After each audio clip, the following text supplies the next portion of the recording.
Ok, alors Bezrat Hachem, on va essayer un petit peu de donner quelques paroles de préparation, puisqu'on va rentrer dans le tourbillon du ménage et des préparations physiques à Pessah. Donc on va donner un peu du grain à moudre pour la pensée, Bezrat Hachem.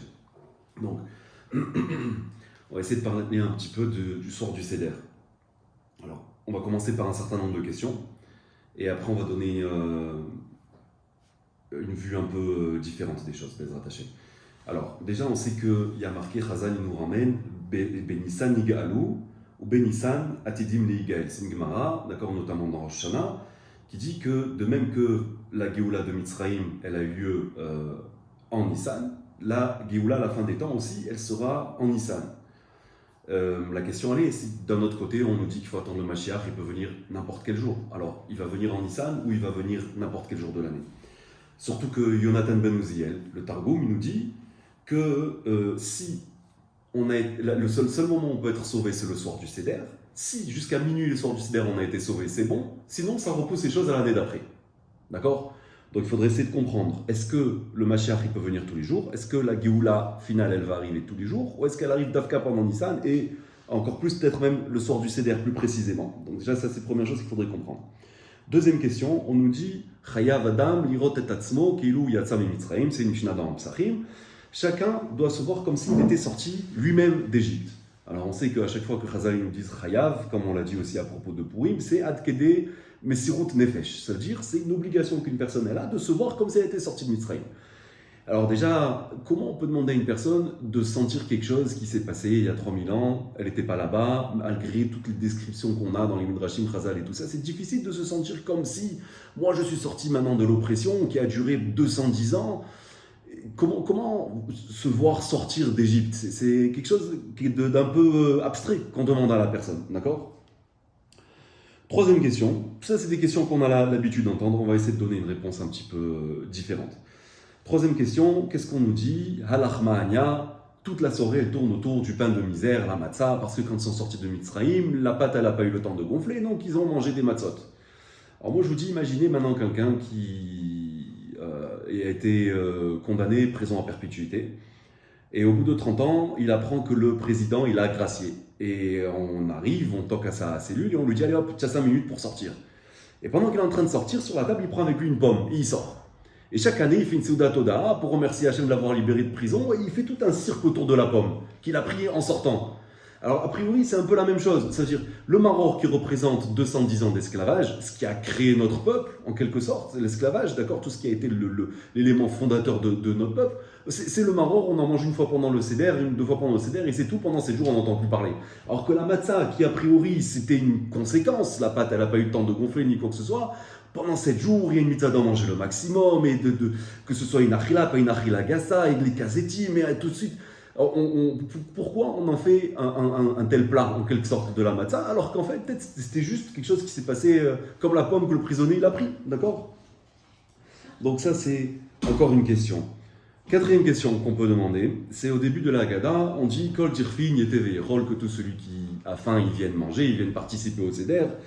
Alors, a priori aussi, il faudrait comprendre pourquoi on inviterait des gens pendant le Seder. C'est-à-dire, en général, comment on fait? On va prévenir les gens une semaine ou deux à l'avance pour qu'ils aient le temps de s'organiser. D'accord? C'est une question qu'on connaît tous. Leur laisser le temps de les inviter. Ou alors, tout au moins, je prends, je sais pas, moi, je prends un mégaphone, je vais sur la Mirpesset, s'il y a quelqu'un dans la rue, venez. Non, on est là, tranquillement enfermés chez nous, les places à table, elles sont bouclées, on nous dit que tout celui qui a faim, il vient de manger. C'est quoi? C'est de l'hypocrisie. Et si Bémet, il y a un Inyan de Yom Tov d'inviter des pauvres, alors pourquoi d'Afka Pessah, on nous dit Kol Tirfin VTV c'est que tous les Ragim, on a une mitzvah de penser aux pauvres. Même il y a dans une certaine version du vidouille qu'on a à Yom Kippour, on demande pardon à Kadosh Baruch Hu de ne pas s'être occupé des pauvres comme il faut avant les fêtes, et qu'à cause de ça, Kadosh Baruch Hu, ou Moès Bachagim, il dédaigne nos Ragim si on ne s'occupe pas comme il faut des pauvres. Donc c'est une mitzvah qu'on doit faire attention pour tous les Ragim. Donc pourquoi on le mentionne à Pessah, et deux, pourquoi on le mentionne le soir du Seder, quand c'est trop tard. D'accord? Donc ça, c'est encore une autre question classique. Encore une cinquième question classique. Afilou, kulanu, chachamim, kulanu, nevonim, même si on connaît tous toute la Torah, même si quelqu'un il est tout seul chez lui à la table du Seder, il doit raconter l'histoire de Yetziat Mitzrayim. D'accord? Comment comprendre si on doit raconter pour le faire connaître aux générations suivantes, si c'est un Talmid Chacham qui connaît tout, il est à l'endroit, à l'envers, qu'est-ce qu'il a besoin de raconter? Bon, question classique, ça aussi on va donner une approche un peu différente. Et dernière question, une des plus étonnantes, on nous dit tout celui qui n'a pas dit ces trois choses-là le soir du Seder, Lo Yatsa Yedechova, Pesach Matzah ou Maror. Il y a certains qui disent Lo Yatsa Yedechova de Yitziat Mitzrayim, il n'est pas acquitté de l'obligation de raconter l'histoire de Yitziat Mitzrayim, et on a d'autres qui disent qu'il n'est pas acquitté d'aucune mitzvah de la soirée s'il n'a pas dit ça. D'accord? Donc tout le Seder ça vaut rien s'il n'a pas dit Pesach Matzah ou Maror. Alors maintenant, la femme, quand elle est occupée et tout ça, il ne faudrait pas qu'elle loupe le moment qu'elle soit à la cuisine, à ce moment-là, d'accord? Donc il faudrait comprendre déjà c'est quoi l'importance de dire Pesach, Matzah ou Maror, et que tout dépend de ça, d'accord? Donc ça aussi, c'est quelque chose qu'on va essayer d'expliquer. Alors vous savez, les Ashkenazim, ils ont un piout qui s'appelle Vayi Bachatzi Alayla, à la fin de la Haggadah, qui a été écrit par Yanaï, au 6e siècle, d'accord? Et là-bas, il raconte tous les Nissim qui ont eu lieu le soir de Pessah, d'accord? Donc le 15 du mois de Nissan. Entre autres, Avram Avinu, la guerre contre les 4 rois, c'était le soir du Seder, d'accord, quand il est allé sauver Lot. Daniel, qui a été sauvé des bêtes, des animaux sauvages, c'était de l'antre des lions, c'était le soir du Seder. Hanania, Michel, Vazaria, la fournaise, c'était le soir du Seder. Quand on nous dit Balaïla ou Nadedashnat Ameler, quand a commencé la Géoula de l'histoire de la Megillah, que Achashverosh n'arrivait pas à dormir, c'était aussi le soir du Seder.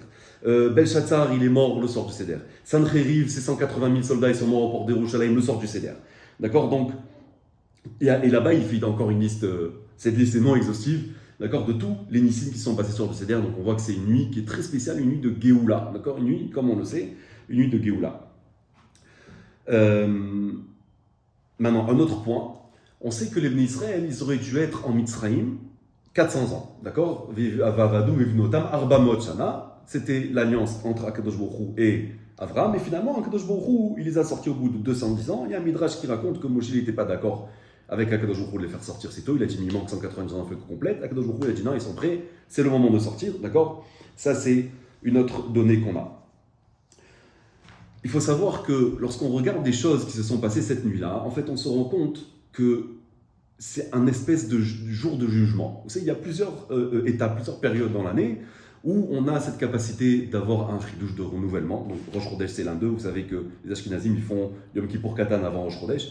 Donc si vous voulez, il y a plein de périodes, de petits moments dans l'année où c'est une espèce de remise en question, une espèce de jugement qui se passe à ce moment-là. Et il faut savoir que le soir du Seder, c'est un de ces moments-là. D'accord? Donc ce soir-là, Akadosh Baruch Hu, il a décidé que les Bnei Israël avaient fini leur tikkun en Mitzrayim, ceux qui ont fini le tikkun, parce qu'il faut savoir, d'après certaines explications, celles qu'on va retenir ce soir, il y a marqué Chamushim Yatsu Bnei Israël dans Parashat Beshalach, et on nous dit Chamishit, c'est-à-dire il n'y a qu'un cinquième des Bnei Israël qui sont sortis. C'est-à-dire le plus gros cimetière juif du monde, c'est en Égypte. Il y a 13 millions, d'après ce calcul-là, il y a 13 millions de juifs qui sont morts pendant Makat Rocha, qui sont restés qui sont été enterrés là-bas, et 3 millions qui sont sortis, que 20% qui sont sortis. D'accord? Pourquoi? Parce que 20% ils ont fini leur tikkun, et 80% ils n'avaient pas fini ce tikkun-là, donc Akadosh Baruch Hu, il a décidé qu'ils ne pouvaient pas sortir de Mitzrayim. D'accord? Donc comme on l'a dit, le sort du Seder, c'est un peu comme un Yom Hadin. Si vous voulez, il y a aussi des parallèles, on voit entre Yom Kippour et le sort du Seder. Les parties qu'on dit en araméen, tout comme Kol Nidre, alors on a l'Armania, on a Kol Chamira la veille de Pessah, les Ashkenazim y mettent un kittel blanc aussi le soir du Seder, c'est pas pour rien non plus, d'accord? Donc il y a certaines parallèles qui nous montreraient qu'il y a une importance ce soir-là où on juge la personne. On la juge pour voir Hachem Akadosh Baruch Hu, il est là, il regarde la personne, il veut voir comment la personne elle va agir ce soir-là. Il faut savoir qu'il y a 3 raisons principales pour lesquelles on est descendu en Mitzrayim, qui sont ramenées dans une Gemara qu'on va citer tout de suite. Donc, une personne, Akadosh Baruch Hu, il a décidé de faire sortir Am Israël au bout de 210 ans. Il a fait crédit de 190 ans, mais attention, ça ne veut pas dire qu'il les a annulés. Ce n'est pas une annulation de dette, c'est juste un crédit. C'est-à-dire que chacun d'entre nous, on est chayav, on doit ces 190 ans à Akadosh Baruch Hu. Donc, une personne qui fait le travail qu'il faut le soir du Seder, lui aussi, il va mérité de sortir de Mitzrayim, tout comme ses ancêtres aussi sont sortis de Mitzrayim, il s'acquitte de sa dette. Bien sûr, c'est une avoda qu'on fait année après année, chaque année on avance, chaque année on monte, parce qu'il faut savoir que, comme on a dit, vous savez que la fête, c'est certaines tachanot. C'est-à-dire qu'il y a certains étages qui s'ouvrent à ce moment-là, comme on l'a expliqué à propos de Purim, où on peut monter de niveau, on a accès à un shefa extraordinaire qui descend, qui est spécifique à cette fête-là. Maintenant, il faut savoir que ça s'additionne aussi. C'est-à-dire tous les Pessars qu'il y a eu depuis Tzad Mitzrayim, le shefa qui descend, il s'additionne, et nous on profite de tout ce shefa-là, de toute cette lumière-là qui descend à chaque fois. Donc aussi une personne qui fait la préparation nécessaire, chaque année, il rajoute encore, il monte de niveau. D'accord ? Donc il faut savoir une chose. On a dit Benissan Nigalou, Benissan Atidim Ligael. On parle de Géoula en même temps individuel et de Géoula Klalit. Voilà. Le Shem Shmuel, il dit que déjà à partir de Rosh Chodesh, c'est un moment qui est propice. Vous savez que c'est le Zman Cherotenu. C'est quoi la vraie liberté ? La liberté, c'est de se libérer des entraves, des boulets qu'on se balade attachés à nos pieds toute l'année. On veut avancer, on veut bien faire. Une personne sait par exemple qu'il y a une difficulté dans la tfila, une autre sait qu'il y a une difficulté dans le limoud, une autre dans le chesed, une autre dans le lashon hara, et on avance et encore une fois on régresse, on avance encore une fois on régresse. Il faut savoir que le mois de Nissan, c'est un moment propice pour trouver la vraie liberté, la liberté du Yetzer hara. C'est un moment où une personne, elle peut avoir une liberté extraordinaire, une libération extraordinaire, déjà sur le plan individuel, d'accord ? Sans parler bien sûr que c'est le mois qui peut emmener la Géoula. D'accord ? Et on va expliquer tout de suite qu'est-ce que ça veut dire. Ça veut dire quoi ? Ça veut dire que une délivrance, une personne, elle peut venir toute l'année, à n'importe quel moment de l'année. Quand est-ce que c'est décidé? Si dans l'année, la personne elle va avoir une Yeshua, une Géoula, ça va être décidé le soir du Seder. Quand et comment elle va venir, ça, c'est lié à nos actions, donc à Rosh Hashanah. D'accord ? Donc, si une personne, elle va avoir une Yeshua dans sa vie, elle a besoin d'être libérée d'une difficulté dans sa vie, ça va être décidé le soir du Seder. Quand et comment, ça c'est décidé à Rosh Hashanah en fonction des actions de la personne. D'accord ? Donc déjà, on comprend qu'est-ce que ça veut dire. Benissan Atidim Ligel, mais d'un autre côté, Bechol Yom She'aro. Il peut venir n'importe quand. Mais quand est-ce que ça va être décidé ? Ça va être décidé le soir du Seder. D'accord ? Donc ça, c'était déjà une première chose qu'on a compris. D'accord ? Donc maintenant, on va parler des trois choses qui ont causé notre descente en esclavage en Égypte. Il y a trois choses. La racine, c'est la quatrième chose de laquelle dépendent ces trois choses-là, mais en gros, c'est trois choses. Première chose dont on va parler. La Gemara dans Nedarim, d'Aflam et Bet, elle dit, je crois que c'est Ravacha qui commence, si je ne me trompe pas, il dit qu'Avram Avinu, le soir du Seder, il va y avoir à Palit, il y a un rescapé qui est venu le voir, il lui a dit, tu sais, l'ancêtre du Mashiach, il a été capturé par les 4 rois, il faut que tu ailles le libérer. C'était l'ancêtre du Mashiach, Lot, d'accord ? On le sait, c'est Lot. Lot, de lui descend du Moab, de lui descend du Ruth, David Améler, d'accord ? Et le Mashiach, il va venir donc de Lot. Et on lui dit, Lot, il a été capturé. Qu'est-ce qui s'est passé ? Il y a marqué Vayarek et Tranichav, il est allé chercher ses Talmidim, d'accord ? Il y a une marloquette, exactement combien ils étaient. On va prendre la Chita qui dit qu'ils étaient 318, il avait 318 Talmidim, il est allé les voir, il a dit, allez hop, vous fermez la Gemara, sortez les épées, on part en guerre, d'accord ? Pour aller sauver l'ancêtre du Mashiach. Maintenant, qu'est-ce qui s'est passé ? C'était le premier Bitul Torah de l'histoire. Le premier Bitul Torah Amoni, c'est-à-dire public, si vous voulez, de l'histoire, d'accord, en quelque sorte. C'est-à-dire au niveau d'Avraham Avinu, Mina Shamaim, on a été makpid sur lui du fait qu'il a fermé. Et au fond, les Mefarshim, j'ai vu, ils expliquent que c'est une question d'Emouna. Pourquoi ? Parce que Mima Nafshar, ça veut dire pourquoi il a pris que 318 pour sortir contre 4 nations en guerre ? Parce qu'il savait qu'Akadosh Baruch Hu allait lui faire un S. Alors si c'est comme ça, part tout seul. Donc pourquoi tu as pris avec toi les 318 ? Donc c'est-à-dire quelque part, il manquait, au niveau d'Avraham Avinu, il manquait dans cette mimout pour Akadosh Baruch Hu. Parce qu'il faut savoir, la Gemara, avant ça, elle parle aussi de Tamim Tiyim Hashem Elokecha. D'accord ? Et certains Mefarshim expliquent que ce qu'on ramène avec Avraham Avinu, c'est lié aussi à ça. Donc Avraham Avinu, quelque part, il lui manquait le fait de dire, alors j'y vais, de toute façon je suis sommaire sur un S, je le laisse étudier, j'y vais tout seul. D'accord ? On a l'exemple des 4 rois, avec David Améler et Sreo Améler, parce qu'on a parlé de Sanchriv. Oui. David Améler, lui, il est parti combattre. Oui. Et Sreo Améler, le soir de Bessa, il a dormi. Il a dit, moi, je m'en remets à Kajbourou, voilà que Sanchriv, les 180 millions de soldats, voilà. Ils sont tous morts. Mais donc, les Mefarshim là-bas, ils disent que le Srout, il est plus important pour David Améler, parce qu'il a fait une Ishtadlout, il a fait une action, alors que lui, Sreo Améler, lui, s'est remis uniquement sur Saïmoun Ajibon. C'est la part de Kajbourou de gérer. Donc peut-être que là, on peut... dire aussi qu'il devait faire une action. Il devait faire une action. Effectivement, ce serait une bonne question sur sur cette explication-là, on peut dire qu'au niveau d'Avraham Avinu, Bémet, il aurait pu y aller tout seul. Sans problème. Voilà, ça veut dire, voilà, J'étais la on aurait... poussière, en plus. Voilà, mais la remarque, elle est pertinente. Bémet, il faudrait voir d'après cette explication-là, hein, comment Bémet comprend les choses. Bon, en tous les cas, Mina Shamaïm, on a été makpid sur lui, sur Avraham Avinu. Pourquoi tu as fait du Bitul Torah? Et on sait que Kadosh Baruch Hu, surtout, il a été mévater, sauf sur le Bitul Torah. De même qu'une personne a besoin de respirer pour vivre, le monde respire la Torah. Il n'y a pas de Torah. Si je n'ai pas créé la Torah, j'aurais pas créé le monde. D'accord? Donc on sait que la Torah, c'est le pilier de tout. La Torah, c'est le pilier de tout. Bereshit, Bishvil Israël, Shenikréo Reshit, c'est pour ça qu'il y a la Torah. Alors maintenant, le Cheshbon, il est simple.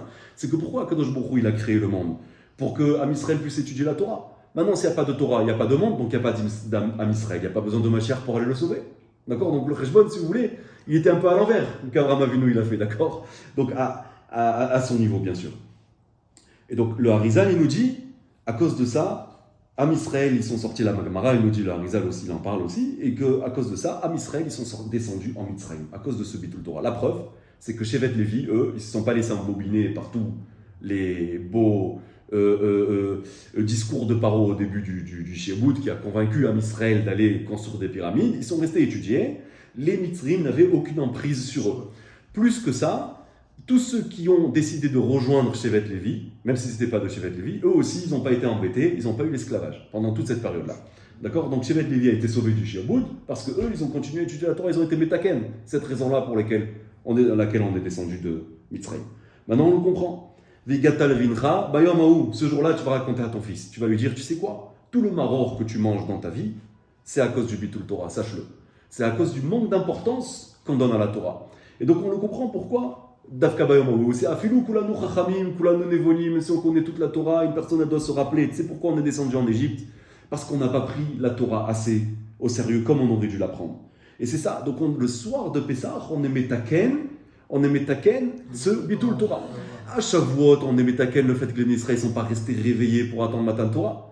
Mais à Pessah, on est metaken le Bitul Torah qu'il y a eu. Alors, si c'est comme ça, alors il prend une Gemara Eruvin par exemple, et tu dis Gemara Shitosfot. Pourquoi Dafka Yitzhak Mitzrayim? Non, pour se rappeler la raison pour laquelle on est descendu en Égypte, que c'était à cause du Bitul Torah. Pour regarder à l'esprit cette chose-là, Atchetartefenushena, il y a marqué jusqu'à qu'une personne s'endorme, elle a le devoir de parler de Yitzhak Mitzrayim pour se rappeler pourquoi on est descendu en Mitzrayim. Parce qu'il faut savoir, on parle de la Yetziat de Mitzrayim, mais on oublie aussi les raisons pour lesquelles on est descendu en Mitzrayim. C'est ce qu'on est en train d'expliquer. Donc une personne doit garder à l'esprit, regarde, sache que tout ce qui est Metzarim, une personne qui se retrouve dans une difficulté, toutes les difficultés qu'une personne elle peut avoir dans sa vie, toutes les tsarot, sache que c'est parce qu'une personne, elle ne fait pas de Bitul Torah. Tu peux étudier qu'une heure par jour, le Shla Kadosh, et dit, tu as été Yotze Yedechovat Limut Torah, il n'y a aucun problème.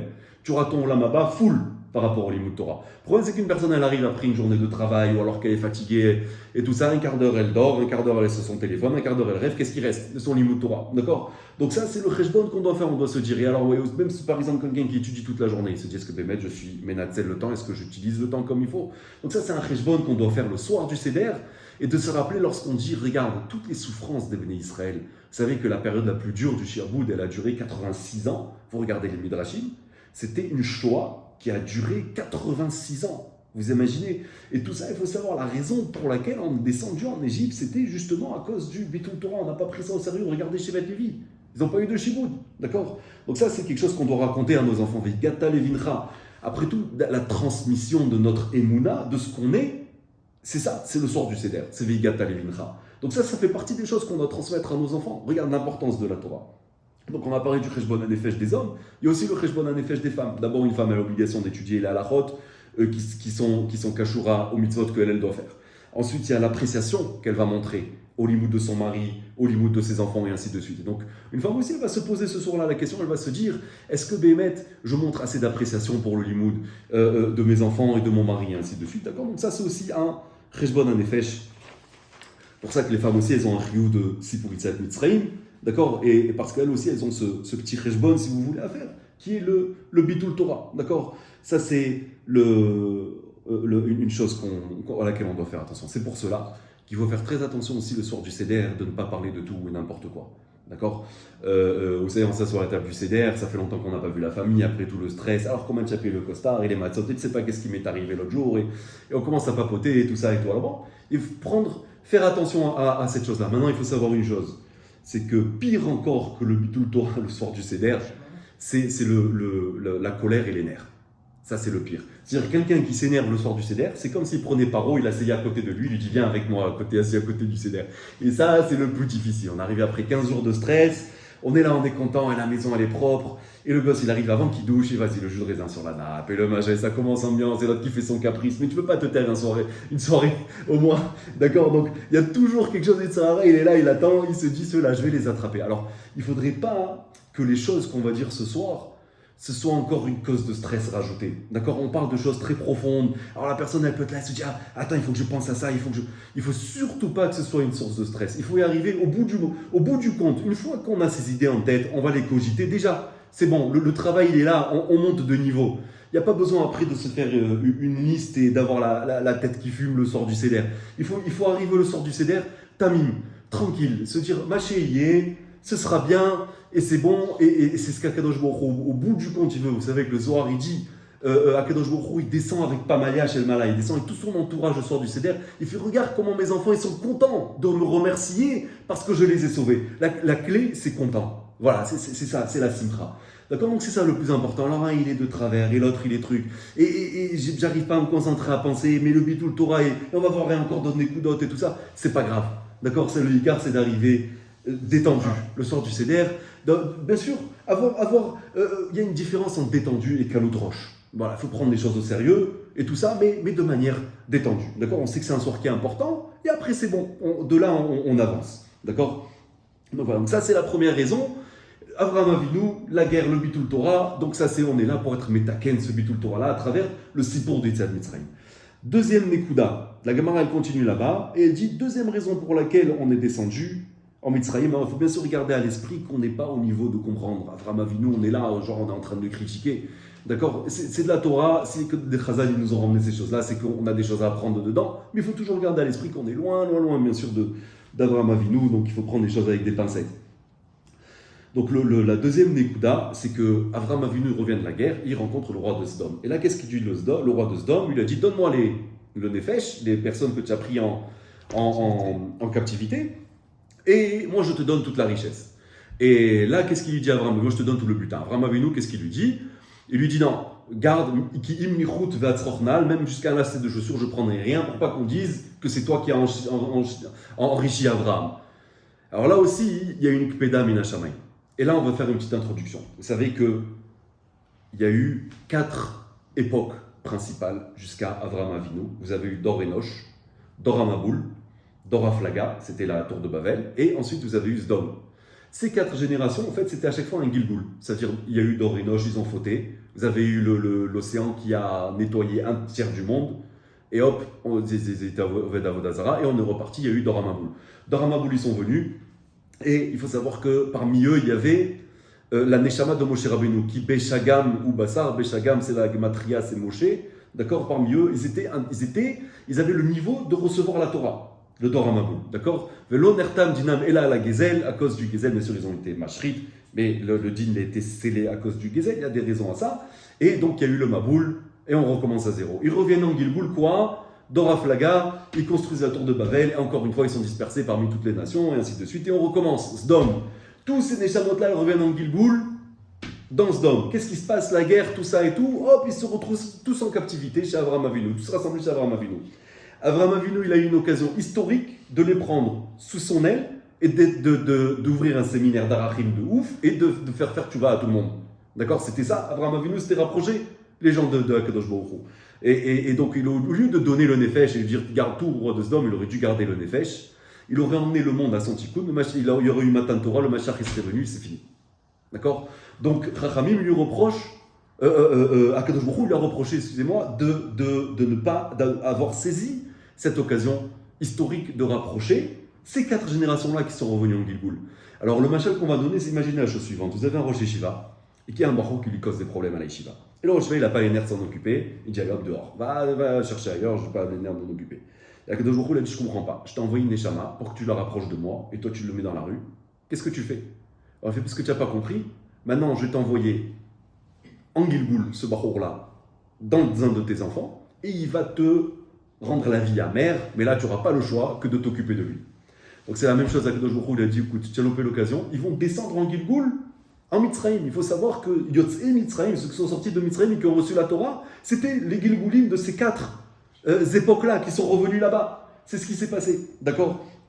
Donc nous aussi, le sort du Seder, c'est quelque chose auquel on doit penser. Il faut savoir que la racine, bichlal, de cette chose-là, hein, c'est la racine en fait de toutes les fautes, c'est la racine de tous les problèmes qu'on a, c'est Ayeka. C'est-à-dire au moment où Adam Arishon, il n'a pas respecté l'ordre d'Akadosh Baruch Hu de ne pas manger du Etz Hadat, il s'est séparé en quelque sorte d'Akadosh Baruch Hu, il y a eu l'ego de la personne qui a pris son importance, c'est ça la séparation d'Akadosh Baruch Hu, c'est l'ego de la personne. Lorsqu'une personne a salué l'Akadosh Baruch Hu, elle fait avec Akadosh Baruch Hu. L'ego, c'est ça, c'est la source de tous nos problèmes. Donc on peut dire que la racine du problème, en fait, c'est ça, tout vient de la énoriout de la personne. Pourquoi? Parce qu'une personne, elle arrive, elle fait son calcul, lui oui, lui non, lui je veux pas lui parler, lui celui-là, et lui je veux pas, et ainsi de suite. Alors ça, c'est la racine de tous les problèmes, et notamment donc de ce problème-là, de savoir être mécarev les autres. Et où ça commence? Ça commence à la maison. Parce que lorsqu'on regarde le langage de la Haggadah, on nous dit Keneged Arba Banim du Bra Torah, contre 4 enfants, la Torah elle a parlé, on sait qu'il y a 4 fois que la Torah nous donne la mitzvah de raconter Yitzhak Mitzrayim à ses enfants, à chaque fois dans un langage différent, on nous dit pourquoi Keneged Arba Banim. On a le Racha, on a le Sheno, le Da'alishol, on a le Tam, on a le Chacham, d'accord? Et pourquoi on nous dit Keneged contre? On nous dit au sujet de 4 enfants, la Torah elle a parlé, d'accord, elle a parlé de 4 genres d'enfants. Pourquoi on nous dit contre? Parce que la Torah, elle veut te dire, tu sais quoi, ces enfants-là, en fait, ils sont assis autour de ta table. Même le rachat, on ne parle pas d'un vrai rachat, parce que sinon, qu'est-ce qu'il ferait à la table du Seder? D'accord? Il ne serait même pas là. Il serait dans la rue ce soir-là. Mais Keneged Arba Banim, c'est-à-dire on a tous un enfant qui est un peu rebelle, et on a un autre qui pose des questions, il me fatigue le soir du Seder, il est trop intelligent, et on a un autre qui bira lui dans les choux totales, et on a un autre qui a envie de savoir, mais il ne sait pas comment prendre les choses. Et il faut savoir en plus qu'en général, ce qui nous tape sur le système chez un enfant, c'est parce qu'en fait c'est un miroir d'un défaut qu'on a en nous. D'accord? Ça aussi, il faut savoir qu'il y a une partie de la neshama des parents qui se trouve chez les enfants. Donc les choses qu'on a à être métaken, parfois ils se trouvent chez nos enfants pour que nous, on arrange cette chose-là chez nous, et après l'enfant il arrête de nous casser les pieds. D'accord? C'est comme ça que ça marche.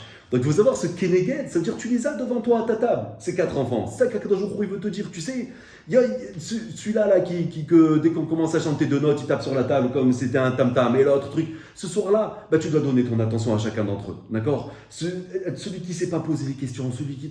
Chacun, tu dois lui donner de l'attention. Et ça, Keneged, c'est-à-dire le kirouv, il commence chez toi. Pour ça qu'on dit Kol Jirfin et Teviechol, avec les portes fermées. Parce que le kirouv, il commence chez toi à la maison ce soir-là. Commence déjà avec ceux qui sont autour de ta table. Parfois, c'est facile, on arrive, et de parler aux autres, et d'être mécaref quand on ne connaît pas et tout ça. Mais qu'est-ce que tu fais avec ceux qui sont assis autour de ta table même? Déjà, commence avec eux. D'accord? Et là, on est métaken, ce que Avraham Avinu, il n'a pas était métaken ce fameux soir-là avec les rescapés.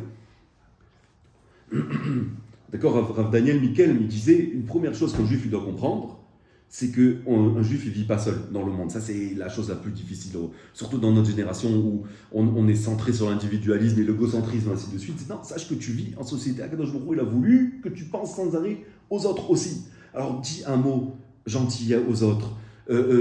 Sois mécaref chacun qui se trouve autour de toi. C'est vous savez, Rav Hirsch, il parle en long et en large sur ce concept-là de c'est la baït. Qu'est-ce qu'on dit? On dit un mouton par maison. Pourquoi? Parce Hachem, il a voulu se recentrer sur la cellule familiale. C'est ça le travail du soir de Pessah. Et à Kadosh Baruch Hu, qu'est-ce qu'il a dit? Tu te recentres autour de la cellule familiale. Pessah.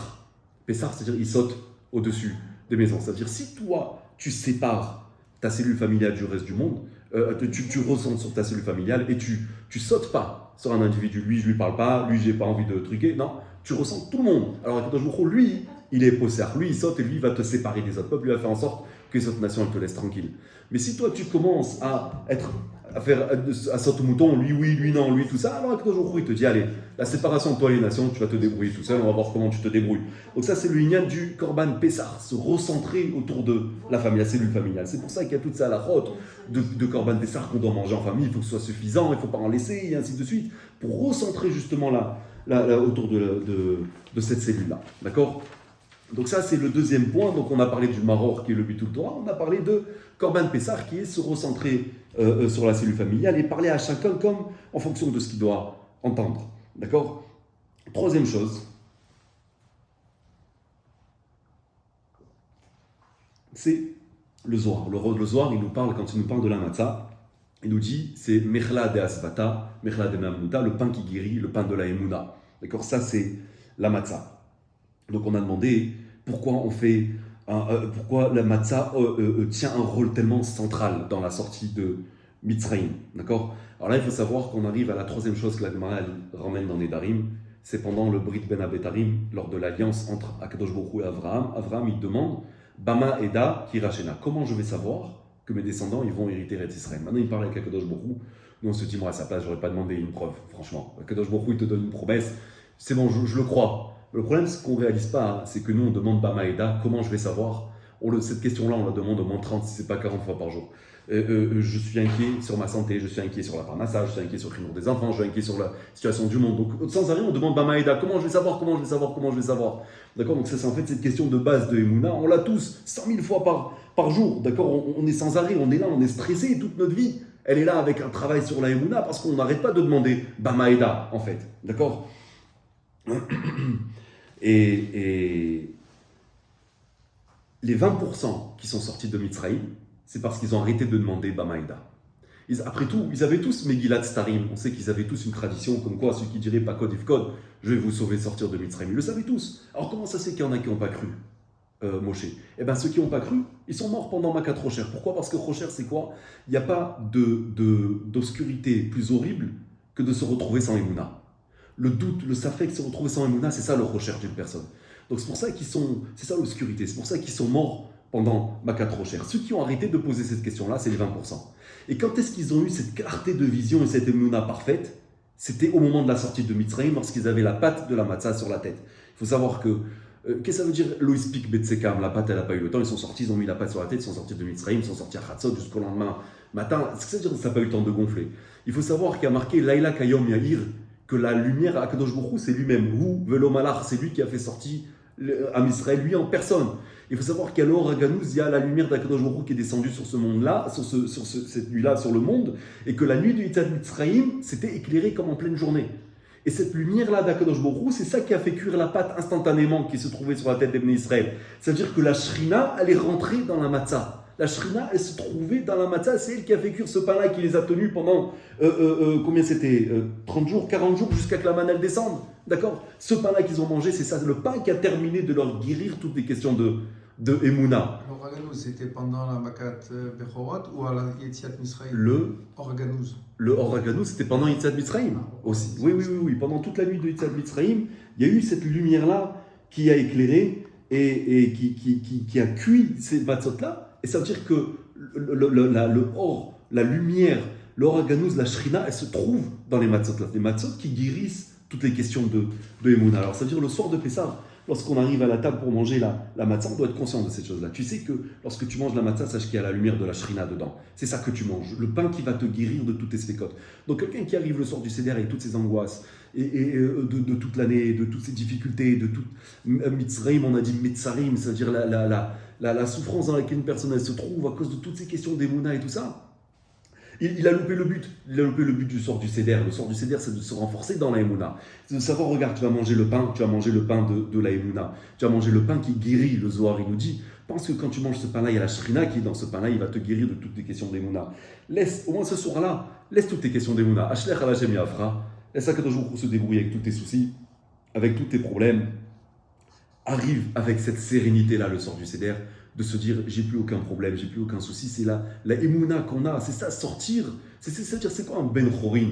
Les chirut olam, Akadosh Baruch Hu nous a fait sortir les chirut olam pour une liberté qui est éternelle, d'accord? C'est quoi la vraie liberté? C'est la émouna, la capacité de choisir Akadosh Baruch Hu, de se dire bacharta bachaim, je choisis, et d'avoir cette émouna dans Akadosh Baruch Hu. Ça c'est une vraie personne qui est libre, parce qu'après tout, de quel esclavage? On est sorti d'un esclavage physique pour se retrouver avec les 613 mitzvot. Alors c'est où la chirut? C'est justement ça la chirut. La chirut, c'est d'être au service d'Akadosh Baruch Hu, de se dire ce que lui décide, c'est bon pour moi. J'ai pas de sheilot.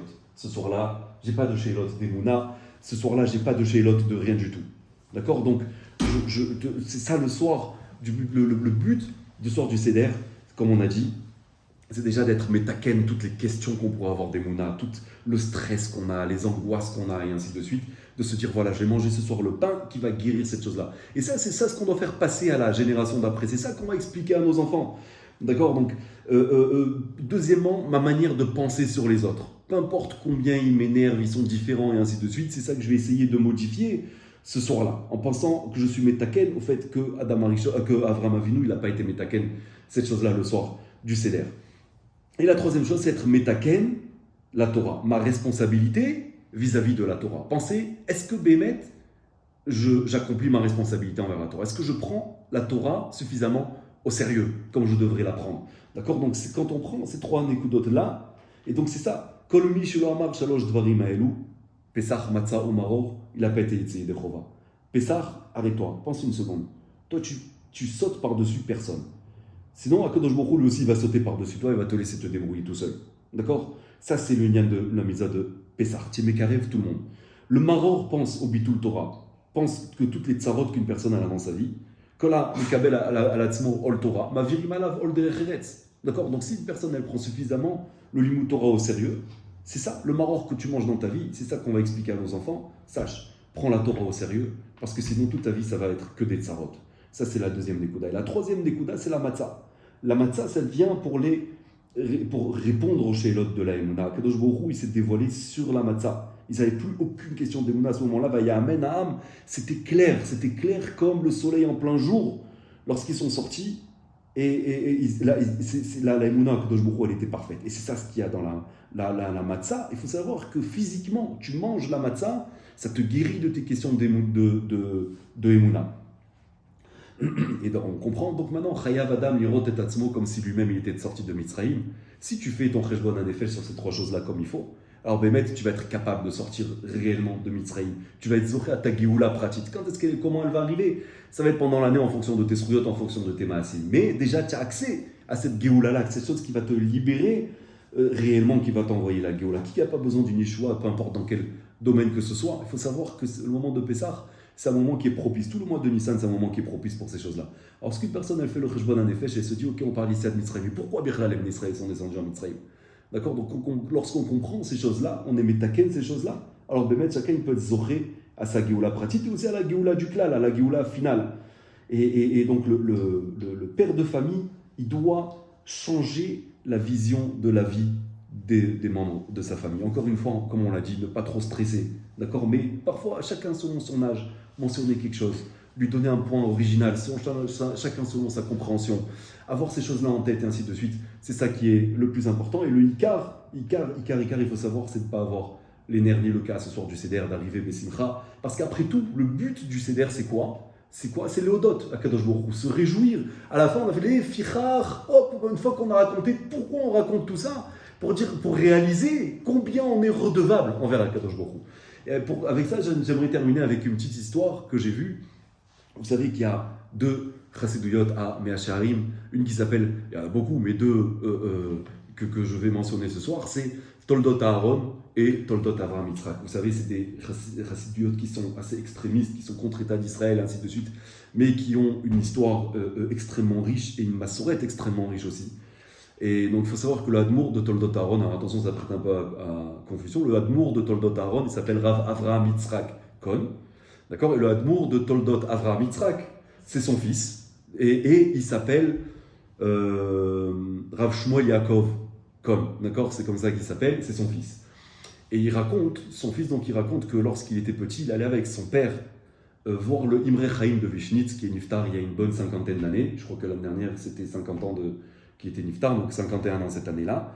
Et il raconte qu'il avait l'habitude avec son père, donc de monter donc le Toldot, le Hadmour de Toldot Aaron, de descendre à Bnei Brak chaque Chol HaMoed Pessah, le lendemain du Seder. Il faisait mincha dès que c'était possible, vers midi et demi. Ensuite, il descendait à Bnei Brak, il allait rendre visite au Imre Chaim de Vishnitz, malgré le fait que leur derrière étaient très différents. Par exemple, rien que par rapport aux élections, ceux de Toldot Aaron, ils ne participent pas aux élections en Israël, tandis que l'Admour de Vishnitz, il pense que oui, on doit participer aux élections, on doit faire partie de... comme on peut pour avoir une influence en quelque sorte sur ce qui se passe. Donc malgré le fait qu'ils avaient une vision très différente, ils avaient un énorme respect l'un pour l'autre. Et donc le Hadmour de Toldot Aaron, il allait avec son fils, le Hadmour de Toldot Avraham Yitzhak, visiter régulièrement le Imre Chaim le jour de Pessah. Une année, il est allé là-bas plutôt le matin parce qu'il avait une brit mila à Bnei Brak, donc c'était pas pendant l'après-midi, c'était plutôt pendant la matinée qu'il est allé le voir. Et là, le Admour de Toldot Aaron, alors j'espère que j'ai pris le papier, je ne sais plus si j'ai pris avec moi.